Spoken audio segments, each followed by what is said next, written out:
Brazil, 1695. Smoke curls through the green mountains of Alagoas, where chains were broken and a kingdom was born. In the heart of Palmares, Zumbi stands with his spear raised, ready to die rather than watch freedom fall. The year was 1600, and Brazil was the beating heart of a cruel empire. The Atlantic roared with ships filled not with riches, but with human cargo men, women, and children torn from West Africa, shackled in darkness, and traded like cattle on the shores of the New World. More than 4 million souls would cross that ocean to Brazil. None came willingly. They were branded, whipped, and sent to die on sugar plantations that fed Europe's sweet tooth. The fields of Pernambuco and Bahia glistened white under the sun, not from purity, but from the salt of sweat and tears. The Portuguese called it progress. The church called it civilization. But in the heat and silence of the cane fields, there were whispers, quiet, trembling at first of freedom. At night, some ran. They slipped away under the silver moon, barefoot and bleeding, guided by the memory of songs their ancestors once sang. They disappeared into the jungles, places so wild that even the slave hunters feared to enter. There, amid venomous snakes, swarming insects, and endless rain, they built something the world had never seen, a sanctuary born of desperation and courage. This was Palmares. It began as a small settlement, a hidden refuge in the highlands of Alagoas, but over time, it grew villages connected by narrow trails, guarded by warriors who knew every tree and river. It was a world apart, a place where no master's whip could reach, where men and women could breathe without fear. Palmares became the heartbeat of resistance. The Portuguese sent armies, they burned fields and hung captives, yet each time, the survivors rebuilt deeper in the jungle, stronger than before. And from within that fire, a name began to echo, one that would soon become legend. Zumbi. He was not born in a palace or raised in chains. His destiny was forged in both between the cruelty of the Portuguese and the wild freedom of the forest. Before he would become the soul of Palmares, he would be taken a child ripped from the kingdom he was meant to defend. The story of Brazil's greatest rebel begins not with triumph, but with loss.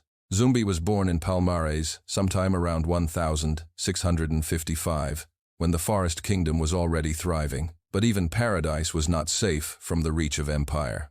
During one of the Portuguese raids, soldiers stormed his village, capturing him as a small boy. He was taken to Porto Calvo, handed over to a Catholic priest named Father Antonio Melo. The priest gave him a new name, Francisco, and baptized him into a faith that preached salvation while practicing slavery. But Zumbi was no ordinary child. He learned quickly. Within years, he spoke fluent Portuguese and Latin. He read scripture and fought in mock drills with the same discipline as a soldier. To the priest, he was a success story, proof that civilization could tame a wild soul. Yet each night, Zumbi dreamed of drums. He dreamed of the forest, the laughter of his people, the songs that called his real name. His body lived in the mission house, but his spirit was still among the trees. By 15, he had grown strong, taller than most, silent, watchful. One morning, while serving at Mass, he looked at the crucifix and saw not redemption but captivity. That night, he ran. He moved like a shadow through the forest, barefoot and relentless. He followed the stars, the same constellations his ancestors once followed across the Atlantic. Days later, weak and starving, he stumbled upon the outskirts of Palmares. The guards recognized him. The boy thought dead, returned from the world of the masters. They brought him to the elders, who saw not a child, but a spirit reborn. Zumbi had escaped not only captivity but erasure. He had brought back something the Portuguese could never understand: knowledge. He knew their weapons, their language, their religion. And soon, that knowledge would become Palmares' greatest weapon. The forest welcomed him back. The people sang his name. And somewhere deep inside, Zumbi swore a silent oath: he would never be taken again. Deep in the highlands of Alagoas, hidden by mist and protected by cliffs, rose the kingdom of Palmares, a nation carved from the wounds of bondage. It was not chaos, as the Portuguese imagined, but order born of pain. Villages were woven together like threads in a tapestry, each ruled by a council, all united under a king. Fields of cassava and maize stretched beneath the forest canopy. Blacksmiths forged tools and weapons. Hunters brought food. Women tended fires and told stories of ancestors who crossed the ocean in chains but found heaven in the jungle. At the heart of Palmares stood its capital, Macaco, a place that thrived beyond comprehension of the colonial world. There were temples, training grounds, homes built on stilts to survive the rains. Children learned to read the signs of wind and river. Elders taught them the rhythm of drums that spoke of freedom. To outsiders, Palmares was a threat proof that people who had once been enslaved could govern themselves. To its people, it was sacred ground. The jungle itself seemed to defend them. Fog rolled in like a shield. Rivers turned unpredictable. Wild animals patrolled the edges. Under the leadership of King Ganga Zumba, Palmares reached its peak. He ruled with patience and pragmatism, maintaining delicate trade with nearby Portuguese towns. For years, the Portuguese launched attack after attack, burning the outskirts but never capturing the heart. But even a kingdom of freedom was not without cracks. Within its councils grew debate between peace and defiance, between survival and pride. Ganga Zumba believed in treaties. He thought freedom could coexist with diplomacy. But among the younger warriors, a different fire burned, and no flame burned brighter than Zumbi's. He had become a soldier, a strategist, and a voice that refused to bow. To him, peace with those who built chains was not peace at all. Palmares, he believed, should be a beacon, not a compromise. His eyes, once the eyes of a rescued child, now carried the steel of a commander who had tasted both slavery and freedom, and knew which was worth dying for. In 1678, the Portuguese offered Ganga Zumba a deal, peace in exchange for submission. They would grant freedom to Palmares, but only if its people moved to a designated area under colonial control. Exhausted by years of bloodshed, Ganga Zumba agreed. For the elders, it seemed like salvation. For Zumbi, it was betrayal. He stood before the councils and spoke words that would echo for centuries. How can there be peace when our brothers remain in chains? How can we call ourselves free while others still bow to the whip? His defiance split Palmares in two. Some followed the king into negotiation. Others stayed with Zumbi in the jungle. But the forest seemed to choose its side. Thunder rolled as if the earth itself refused surrender. When Ganga Zumba was later poisoned, some say by his own followers, the mantle of leadership passed to Zumbi. At barely in his 20s, he became the guardian of the last free land in Brazil. Zumbi transformed Palmares from a refuge into a fortress. He trained fighters, built lookouts, and mapped every trail through the jungle. He sent scouts to rescue more captives, bringing entire families from the plantations to safety. His strategy was both simple and brilliant: hit and vanish. Guerrilla warfare. The Portuguese would march in columns through narrow valleys, weighed down by armor and muskets. Zumbi's warriors, barefoot and swift, struck from the trees, blades flashing, then disappearing like ghosts. The Portuguese called them demons. The people called them heroes. Zumbi's leadership turned Palmares into a living symbol, not just a place of refuge, but an idea. And ideas, the colonizers would learn, cannot be killed with bullets. Each victory was brief, each loss costly. But through every fire and ambush, the name Zumbi grew whispered in fields, sung in night songs, carved into hope itself. The child once baptized Francisco had returned not only to his name, but to his destiny, the last king of a free people, standing against the greatest empire on earth. The Portuguese, humiliated by years of failed campaigns, decided to crush Palmares once and for all. They came armed with flintlock muskets, cannons, and war dogs, mercenaries paid in silver, and the promise of glory. Yet, what awaited them in the jungle was not an army, but a phantom. Zumbi's warriors knew every leaf, every stream, every whisper of the wind. They struck without warning, silent until the moment of death. A musket fired would echo through the forest, and before the smoke cleared, their attackers would already be gone. They burned bridges, stole supplies, and cut communication lines. Portuguese patrols vanished into the green, swallowed by the land itself. At night, the jungle was alive with sound drums in the distance, signaling movement. To the invaders, it was terrifying. To the people of Palmares, it was music. Zumbi turned survival into art. He ordered outposts along mountain ridges, secret tunnels beneath villages, and watchmen trained to see torchlight from miles away. His fighters used poisoned arrows, machetes, and stolen rifles. They were barefoot, underfed, outnumbered, but they fought as if each battle decided the fate of the world. 15 years of war followed. 15 years of hunger, rain, disease, and fire. Palmares became both fortress and grave. Yet it endured because its people were not defending territory. They were defending meaning. The Portuguese grew desperate. Commanders changed. Treaties broke. Alliances fell apart. They offered rewards for Zumbi's head, but he remained a ghost in the mist. He was everywhere and nowhere a myth alive. The more they hunted him, the more powerful his legend became. To the enslaved across Brazil, he was proof that resistance was not suicide. To the masters, he was nightmare made flesh. The empire could not understand it, how a man with no crown could command a kingdom, how a people with no walls could withstand their armies. But Palmares was not built of stone, it was built of will. And will, they would learn, is harder to burn. While soldiers and smoke consumed the borders, inside Palmares life still pulsed, fragile, stubborn, luminous. Children laughed between raids. Women prepared food in silence, knowing each meal could be their last together. Men repaired weapons by torchlight, carving names of fallen comrades into their handles. Zumbi made sure education never stopped. In the heart of Macaco, a small hut served as a school. Elders taught the young to read, to write, to remember, because he believed freedom without memory was just another form of slavery. He opened the gates to all who came, Africans, indigenous people, even a few poor whites who fled debt and cruelty. All were equal beneath Palmares' code, no chains, no masters. In this fragile peace, something extraordinary grew: culture. Songs mixed African rhythms with native flutes. Dances told stories of voyages and revolts. Faiths blended. Catholic saints stood beside Yoruba spirits. Palmares became a living tapestry of what Brazil could have been, if not built on domination. Each dawn, Zumbi would walk through the misted fields, spear in hand, listening to the jungle breathe. He had seen too much blood, yet his eyes still softened when watching the children train, when hearing their laughter echo through the trees. He knew the end was coming. Empires never tolerated miracles. Still, he prepared his people not for surrender, but for immortality. Even if they destroy Palmares, he told them, they cannot destroy what it means. That faith became their shield. Thousands more fled the plantations to join them.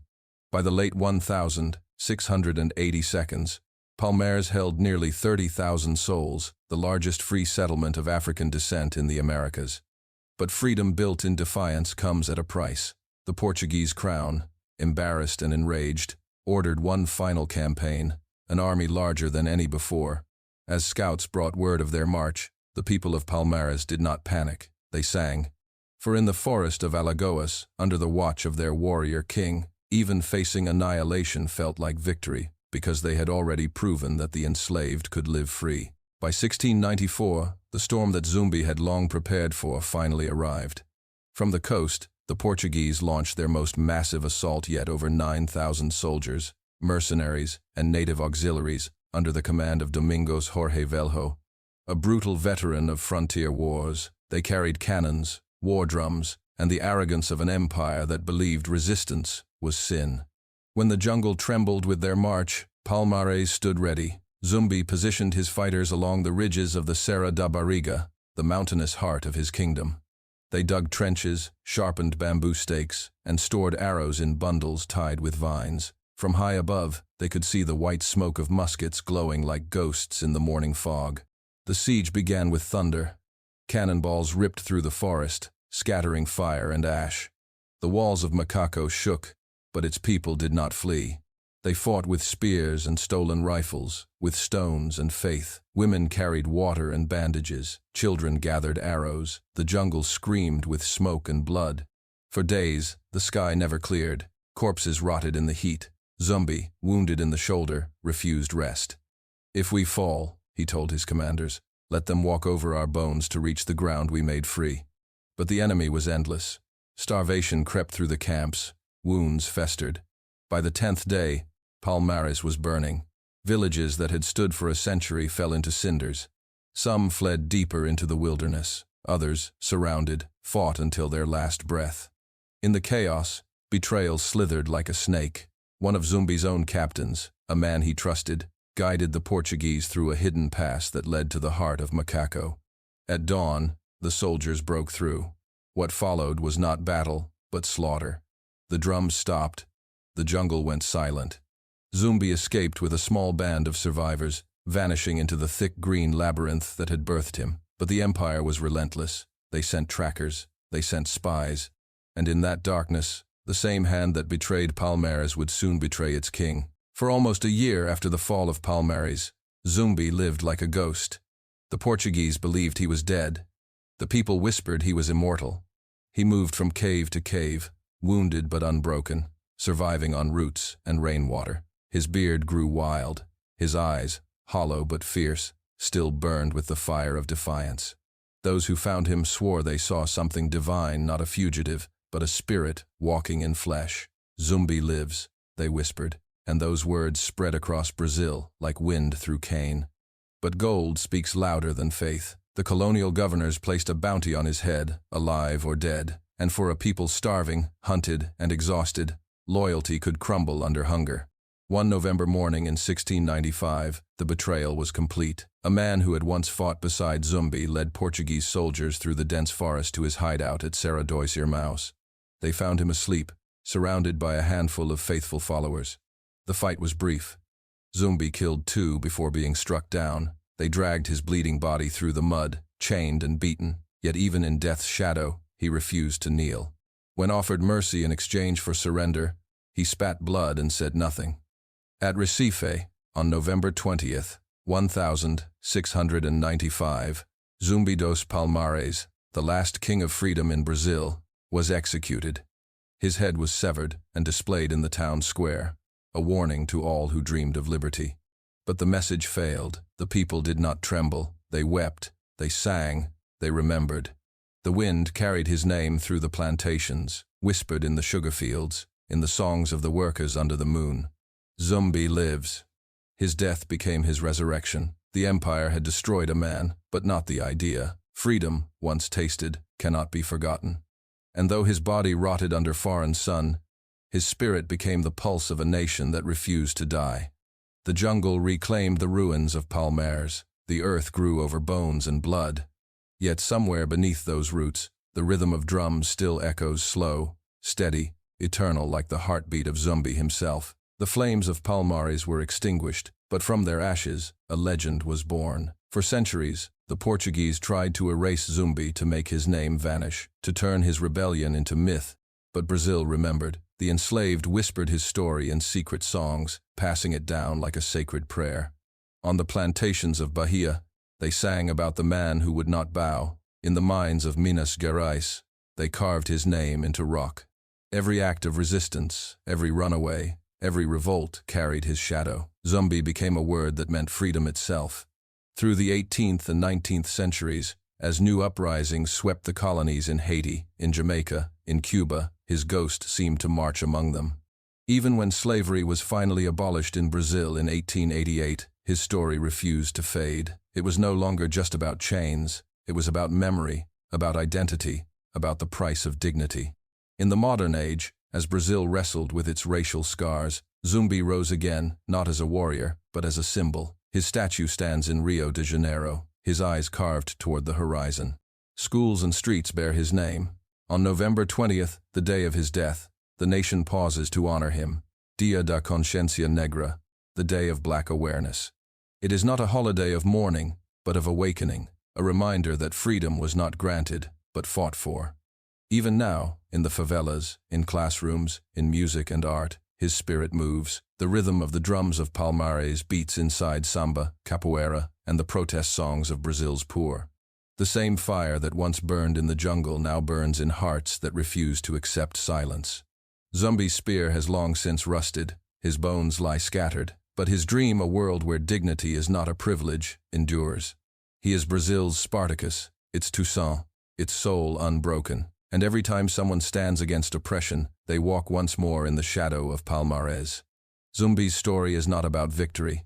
It is about the refusal to vanish. Zumbi did not build a palace. He built a promise. Palmares was never meant to last forever. It was meant to prove that freedom was possible, even when the world said it was not. Its walls were made of wood and earth, but its foundation was belief that no empire could own the human spirit. When we speak his name today, we do not summon a ghost. We summon courage, the kind that blooms in darkness, the kind that endures even when defeat seems certain. The Portuguese believed they had destroyed Palmares. But every time a child learns Zumbi's name, every time a drum echoes his rhythm, the kingdom rises again unseen, but alive. In the green silence of Alagoas, the jungle still hides its secret.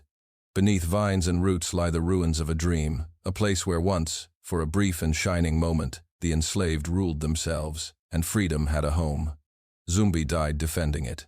But the echo of his breath still lingers in wind, in song, in the pulse of Brazil.